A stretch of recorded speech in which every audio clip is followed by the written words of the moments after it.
Sharon Mitchell. And welcome everybody on this Monday evening. We hope you had a good weekend. Welcome to you, Sharon. Thank you, Teresa. Sharon Mitchell is filling in for Craig Walker. Always glad to have Sharon. Oh, it's wonderful to be out here with you, of course. Well, thank you. You're welcome. Tonight we're going to begin our show by talking about video games. We probably all remember Pong. That was probably the first video game that you could play at home. Well, we have come a long way in the last 15 years since that game came out. Now there are high-tech graphics and greater challenges for the video game aficionado. Now, as you know, I am a big fan. I am a big fan. To say the least. I got a chance to go up to Redmond, Washington, where Nintendo of America is headquartered. And that's one company that's out to prove that video games aren't just for kids anymore. Nintendo Gameplay, this is Jenny. How may I help you? You've only been through the first cement pit. Well, the final fortress is kind of a magical maze. Right under the wet paint sign? Well, you're going to come across this big sea serpent. You'll get to a place where there's this big skull head guy. Looks kind of like something from Star Wars. If you're one of America's 65 million Mario-loving maniacs, you know the lingo. If not, you may be asking yourself, what are they talking about? They're talking strategy. They're talking warp zones. They're talking Nintendo, a video game phenomenon that's still going strong 6 years later. It's just like a culture. You know, again, Nintendo revitalized the video game industry, and once that started, it was like a snowball effect. There was just no stopping it. There are basically two types of Nintendoites, the calm, cool, collected type. Don't you just love the music? And the out-of-control, impatient, get-the-straight-jacket-ready, stubborn manic type, like yours truly. No!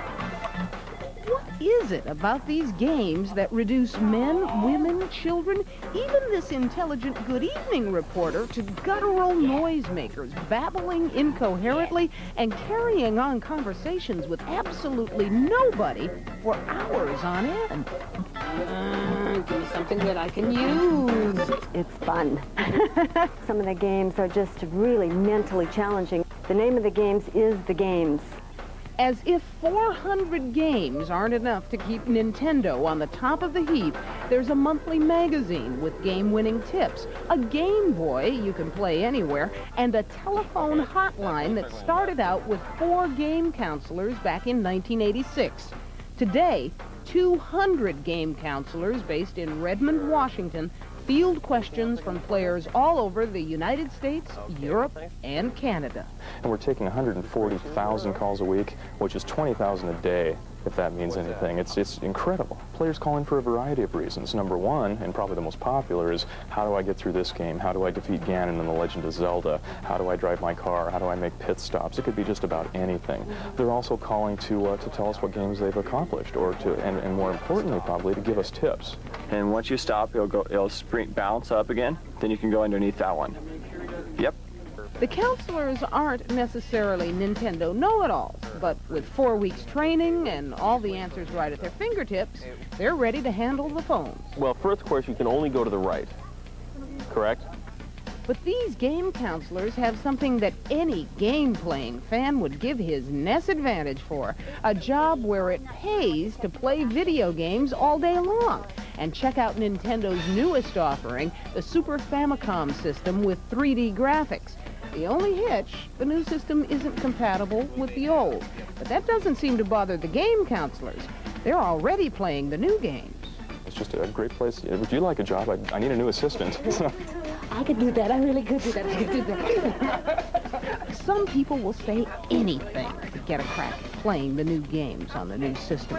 But as long as there are new games to play, old games to master, a princess to rescue, a world to save, the video game craze will be more than a fad.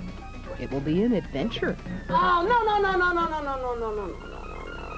That new Famicom system will cost you about $200, but it won't be out until August or September. And you're not going to believe this. My mother She's already put in a bid for what she wants for Christmas. Guess what she wants? The Famicom system. Wants the You know, Famicom. it doesn't surprise me. Like mother, like daughter, it runs in the genes. It does, it does. You're pretty intense at those games. You think I'm scary, Sherry. Well, you know, I like a good game. You think I'm intense, though. I caught up with a kid who is not only intense, but he is a champion. His name is Robin Mihara.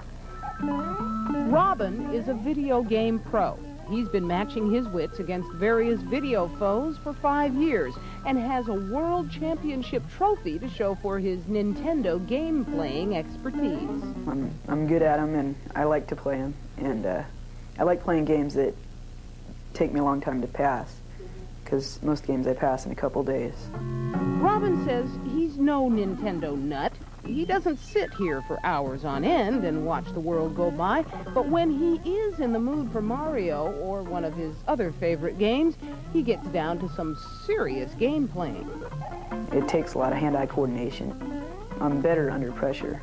Robin got the chance to play under pressure in world competition after a disappointing failed attempt right here in Portland. I lost here because I wasn't very good, and then I practiced over the summer. Then me and my mom went to Oakland, where I won that trophy. And and I won there, and then they gave us tickets to go to LA in December. And I placed third. That's right. You're looking at the world's third best Nintendo player in the 12 to 17-year-old category. Our resident video wizard says the formula for success is simple. It takes the calm, cool, collected approach and lots of concentration. So I've learned today that there are basically two styles of play. There's your style, which is very vocal and very physical, and then his style of play, which he is so quiet. Yeah, but don't let his quiet exterior fool you. This is one guy who lets his fingers do the talking.